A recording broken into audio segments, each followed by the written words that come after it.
Velkommen til Survivors Lounge podcast på dansk. Mit navn er Martin Hovland, og overfor mig der sidder Katrine Krogsgaard. Yes, og vi sidder på et hotelværelse på det hotel, som ligger i Prag, der hedder Upava. Og hvis man er kendt i Prag, hvad vi jo ikke er, men så ligger det sådan på det kort, vi har over Prag, der ligger det sådan lidt op i Det ene i hjørne, højre hjørne.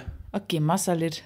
Det er på den anden side af floden der kører igennem Prag, ikke? Det er et meget fint hotel, faktisk. Meget Det er næsten indrettet ligesom et escape room, for det ikke skal være løgn. Vi bliver nødt til at lægge nogle billeder ud af det på et eller andet tidspunkt. Jeg tror det, vi kan anmelde det, som var det et escape room. Hvordan kom I ud? Vi løste os selv ud. Det er godt. Men ligesom i sidste uge, så snakker vi altså stadigvæk herfra den 11. juli. Datoen har ikke ændret sig så meget for os. Vi er stadigvæk day one af vores store maraton. Store escape room maraton. 17 rum på 6 dage. Indtil måske videre. 18 rum. Vi ved det ikke.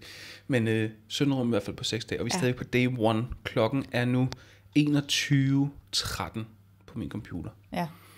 Og vi er lige kommet hjem. Vi har prøvet 3 rum i dag. Ja. Og vi skal snakke om det andet rum. Rum nummer 2. Ja. Så det kan godt være, at hvis I hører det her ude i fremtiden, er det jo så et eller andet sted, det er den 9. august, onsdag 9. august, så er det altså optaget for en måned siden. Ja, yes. det er det. Sådan det. Så det hele ligesom er frisk i hukommelsen for os. Fuldstændig. Men vi skal snakke om et af de rum, som vi har prøvet hos Dorsat. Ja. Dorsat, de udbyder 3 forskellige rum, men kun 2 er egnet til turister, siger de, hvor man kan løse mysterierne stadigvæk ud fra det engelske sprog, simpelthen. Vi har prøvet dem begge 2, og vi skal kun snakke om det ene nu her, som er Monaco Heist. Ocean's 12. Og jeg ved ikke, om man kan sige det officielt, det hedder Ocean's 12.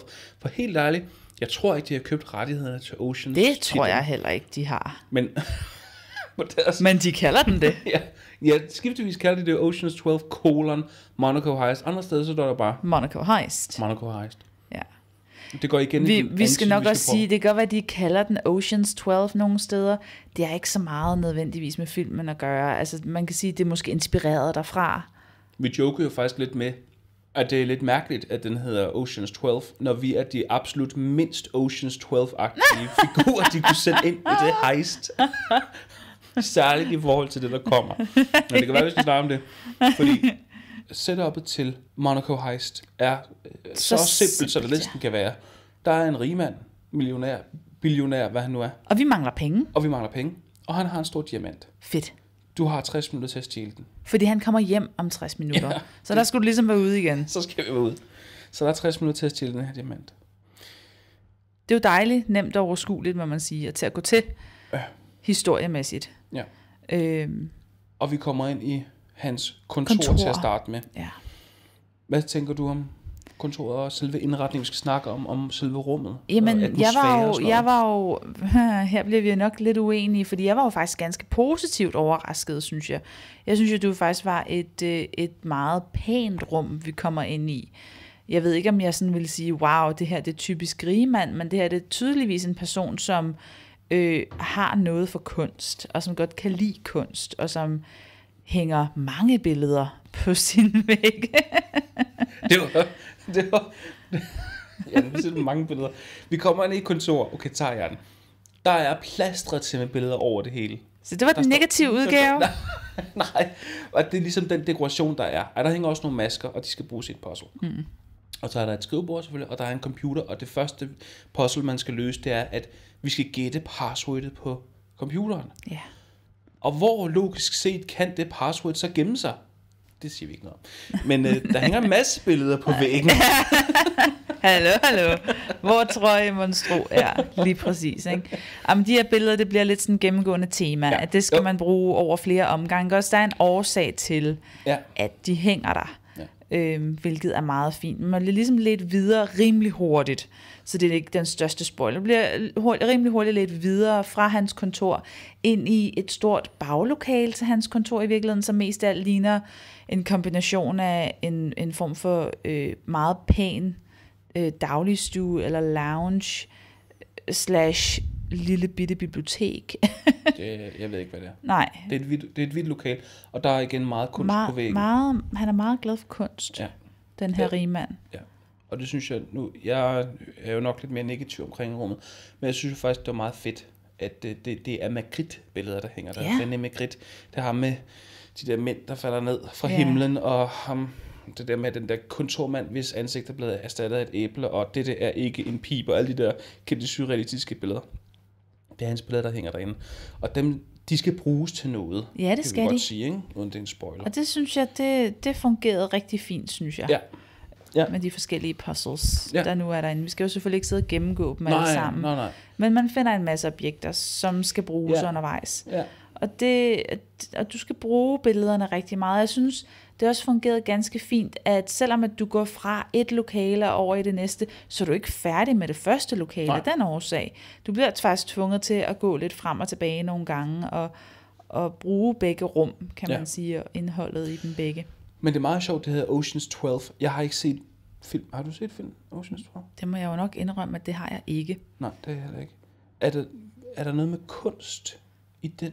Fordi det er bare, der er meget, nu du lige sagde, der er meget med billeder. Det er der jo rent faktisk. Der er jo, det hele er jo plastret til med billeder, både malerier og fotos og så videre, og det hele skal bruges til noget. Jeg må være der svar skyldig. Altså som det er et gennemgående tema, ikke? Jo. Uden at det så rigtig har noget med gangster at gøre, eller casino at gøre. Der er jo faktisk et stort casinobillede derinde, der hænger derinde, som også skal bruges til noget, og der er noget med nogle, der kommer også noget med nogle kort i spil på et tidspunkt, og så siger vi ikke mere om det. Ja. Men der er noget med nogle, så der er også et casino-tema. Ja, det er der. Så er der noget, der skal bygges, og det skal vi heller ikke snakke om. Det ved jeg sgu helt ærligt ikke rigtigt, hvordan det... Nej, det er rigmanden, der har fundet på det. Det tænker jeg. Han har nogle sjove puzzles op i sit ærme, som ikke nødvendigvis har noget med filmen at gøre. Ja. Men det helt springende punkt... Nu kommer det. Det helt springende punkt, det er jo nok det faktum, at vi egentlig efterlades med 20 minutter, hvor det jo egentlig virker som om, at vi vil være færdige. Og nu kommer vi jo nok til at sige noget, som er lidt spoileragtigt, men vi synes nok, det er et så springende punkt, at vi bliver nødt til at snakke om det alligevel. Så hvis man ikke vil vide mere om Dorset, så skal man nok slukke lige nu i virkeligheden. Ved du hvad, jeg vil gå så langt som til at sige, det vi fortæller nu, ja, det er en spoiler, men det er også... Noget, de selv reklamerer for. Det er noget, de selv reklamerer for. Jeg vil også sige, det er faktisk også en serviceoplysning. Ja. Fordi hvis du og jeg havde vidst, at vi skulle bruge så lang tid på det her puzzle, som vi kommer til lige om lidt, så tror jeg faktisk, at vi ville have valgt noget andet. Ja. Tror du, eller vil du have sagt... jeg vil jo... Du elsker det jo, men jeg vil have valgt noget andet. Ja, du ville have valgt noget andet. Jeg ville have gjort det, og så ville jeg bare have skøjtet igennem de første puzzles, og bare bedt om hints hele tiden, fordi jeg skal have så lang tid som muligt inde hos... Nu kommer det. Det er laserstråler. Der er et helt rum på 8 kvadratmeter. Altså, det er jo ikke mega stort. Det er helt mørkt. Der er 20, hvis det ikke flere laserstråler. Yes, og det er fedt. Og du skal navigere igennem dem. Det er fedt. Ligesom man ser på film i virkeligheden. Ja, og der går en alarm i gang, hvis man rammer dem. Ja. Og så skal man starte forfra. Og sådan kører det. Vi snakkede om, hvis nu at man var virkelig, virkelig kraftigt overvægtig, så ville man faktisk slet ikke kunne navigere ind i det rum der. For det krævede altså, at man kunne være lidt spirvip-agtig nogle gange derinde. Ikke? Og det er endda en venlig udlægning af det, vil jeg sige, fordi jeg vil sige, jeg er ikke sindssygt obese, men det at jeg havde shorts på, og jeg bare sådan som løst siddende tøj, og ikke noget, der sådan var sådan gymnastikdragt-agtigt.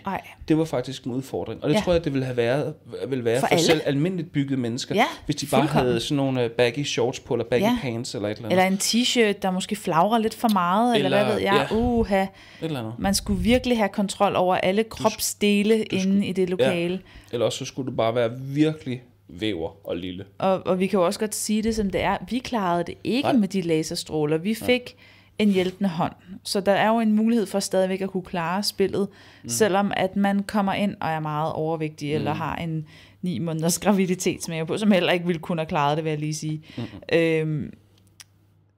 Hvor det faktisk viser sig, at jeg tror, han siger det, da vi har været 5 minutter tilbage, eller sådan noget, at vi faktisk har en mulighed for at slukke for laserstrålerne, og låse den op uden stadigvæk. Ja. Men du synes, det var sjovt? Jeg synes, det var mega sjovt.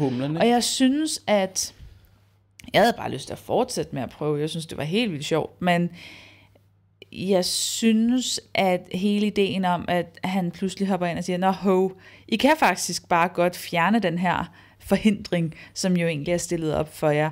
Whoopty-boopty, der mistede jeg nok sådan følelsen af, wow, vi har virkelig klaret noget stort her. Det følte jeg ikke, vi havde gjort oven på den. Jeg følte, det var sådan lidt, vi klarede det faktisk ikke med laserstrålerne, så man føler sig lidt sådan nedgraderet, tror jeg, man godt kan sige. Ja. Det kunne vi så ikke klare.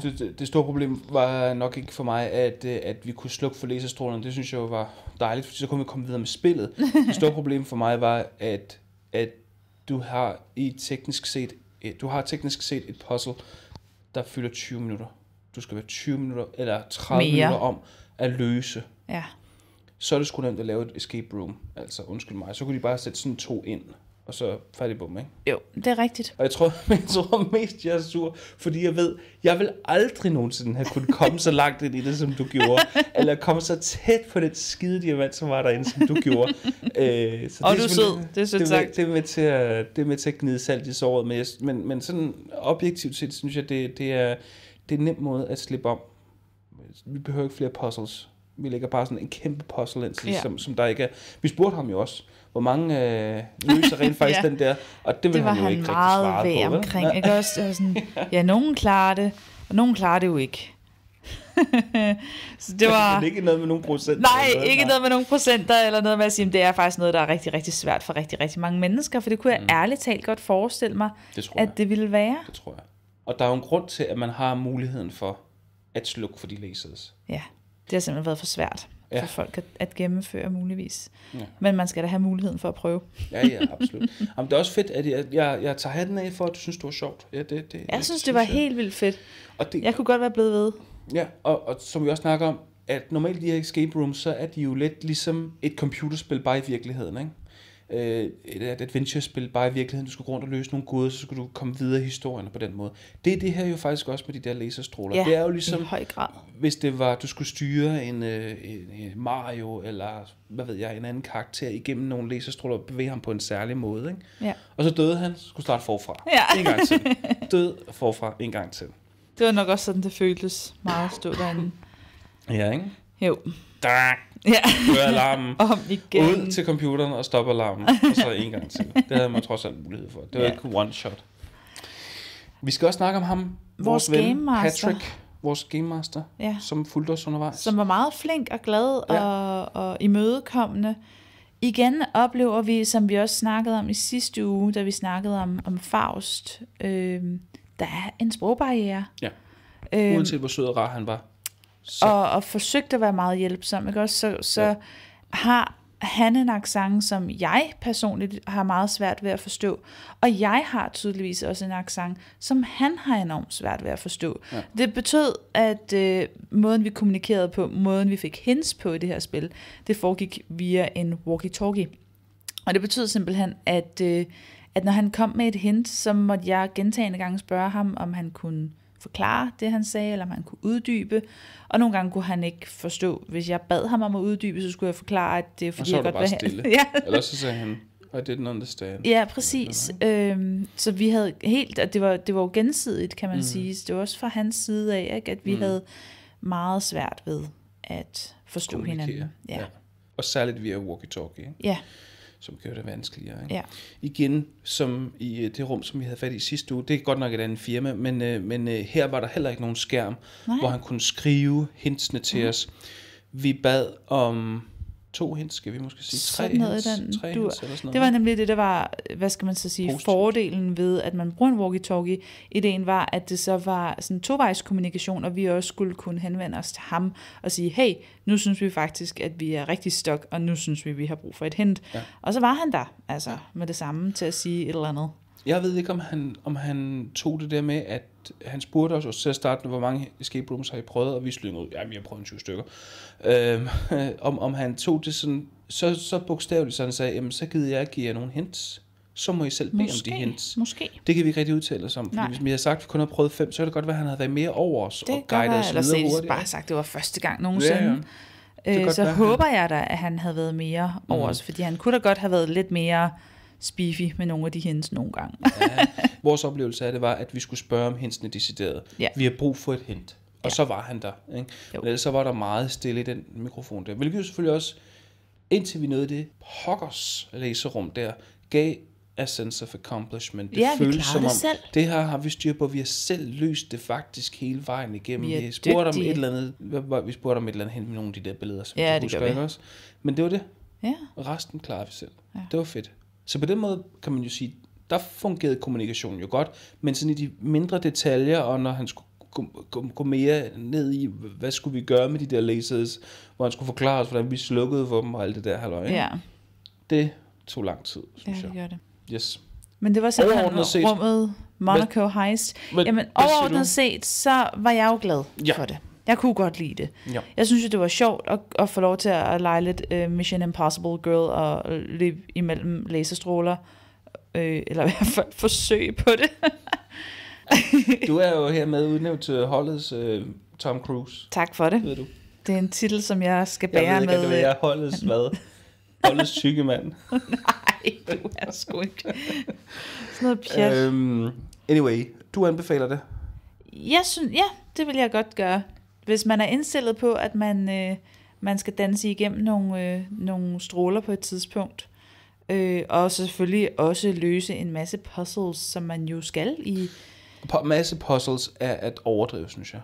Jeg synes ikke, der var så mange puzzles. Hvis man er indstillet på at løse nogle puzzles, så synes jeg Og man godt. kan lide René Magritte. Ja, det er også godt. Også godt plus. Så det er rigtig godt. Ja, det er det. Og man er indstillet på, at han er svært at kommunikere med ham der, Ja. eller hvem der nu sidder der. Ja. Så er det et godt rum. Jeg synes, det var et godt halvt rum, når man siger det sådan. Vi snakkede om, inden vi gik på her, at vi vil prøve i løbet af de her 17 episoder, så kommer at prøve at ranke de her rum. Ja. Sådan så vi faktisk ender op med en top 3, eller måske en top 5 over vores yndlingsrum, og det vil vi gøre løbende, sådan så vi hele tiden kan følge med i, hvad er status lige nu. Vores Og nu har vi officielle, 2 rum. vores officielle reviews, Ja. det som jo så også udkommer her på søndag, de indeholder jo altid vores karakterer, men de karakterer er altid et gennemsnit af, hvad vi faktisk hver især synes. Og de reviews kan vi også være hurtigt at sige, det I sidder og lytter til nu, det er jo en reaktion, umiddelbar reaktion, ikke også? Vi er lige ved at spille dem, ikke? Reviewsene er lidt mere gennemarbejdet, lidt mere nuanceret måske, og lidt mere gennemtænkt. Forhåbentlig. Lidt mere poleret, ikke? Så, Men der følger altså også nogle karakterer med, men det her kommer nok til at være en lidt mere personlig ranking, ja, tror jeg. for hvad vi hver især Vi har synes. prøvet 2 rum. Vi har prøvet 2 rum nu. Vi har prøvet Faust, og vi har prøvet Monaco Heist. Det er det. Martin, Yes. hvad for en vil du anbefale folk? Af de 2 vil jeg klart anbefale Faust. Fordi, At det er langt billigere end Monaco Heist, det vi slet ikke snakker good point. om. Monaco Heist er dobbelt så dyrt. Ej, ikke dobbelt så dyrt. Næsten dobbelt så dyrt. dobbelt så dyrt. Som Faust. Det er dyrt. Og Faust kostede, så vidt jeg husker, 250 kroner cirka, ikke? Jo, Det her, det er, koster cirka 450 kroner, hvis vi skal oversætte det til danske penge. og det er dyrt. Ja, det er det altså. Det er dyrt af Prag at være. Ja, og få et halvt escape room. Men, Som du jo for holder mig, fast i. Der er ranking Faust nummer 1 indtil videre, og Monaco Heist nummer 2. Ja, Din ranking. er omvendt. Du elsker laser. Ja, jeg synes, det var sjovt. Og det er vel okay, at man har mordet sig med det. Jeg synes, det var en sjov oplevelse. Ja, hands down, det er et dyrere rum, og det er dyrere også i forhold til så mange andre escape rooms, som du finder i Prag. Men jeg synes, det var underholdende. Jeg synes, det havde en underholdningsværdi. Og jeg synes, det også havde en fed feel helt generelt i det rum. Det var flot. Jeg kunne godt lide det. Yes. Det er der, vi lukker den. Så for dig, nummer 1, det er Monaco Heist. Og laserstråler. Og laserstråler. Det var særligt laserstråler. Ja, det var godt. Der er vi nede på en 4. plads. Anyway. Hvis man vil høre mere, så skal man som sagt lytte til vores officielle anmeldelse, som kommer på søndag. Det er søndag den 13. august. Der kommer den engelsksprogede anmeldelse. Og hvor man finder den, det gør man på YouTube på en eller anden fuldstændig mærkelig adresse, som vi ikke kan sige på nuværende tidspunkt, fordi vi meget nemmere bare at gå på Facebook. Vi mangler følgere. Så gå ind og følg os på YouTube. Gå ind og følg os, og helt generelt, så bare gå ind og find os på Facebook. Facebook.com/Survivors Lounge ud i en kør. For der har vi links til det hele. Præcis. Vi er også på Instagram. Vi er også, måske har man hørt det her på SoundCloud eller på iTunes eller et eller andet, men næste uge, der skal vi snakke om det andet rum fra Dorset. Dorset. Som også er inspireret af en film, som de heller ikke har rettighederne til. Nej. Vi skal ikke snakke om det. Det snakker vi om i næste episode. Fordi Dorset i Prag er ikke det eneste Dorset, der. Det kan vi snakke om i næste uge. Det kan vi snakke om rummet hedder nemlig Inglourious Basterds. Spring of 45. Yes, det er nu det gør. Og det glæder vi os til at fortælle om. Det bliver så den her episode om Inglourious Basterds skal så på den 16. august, og det glæder vi os rigtig meget til. Vi håber, I vil lytte med der. Og indtil da, så er jeg Martin Hovland, og du er Katrina Krogsgaard. Og tilsammen er vi Survivors Lounge.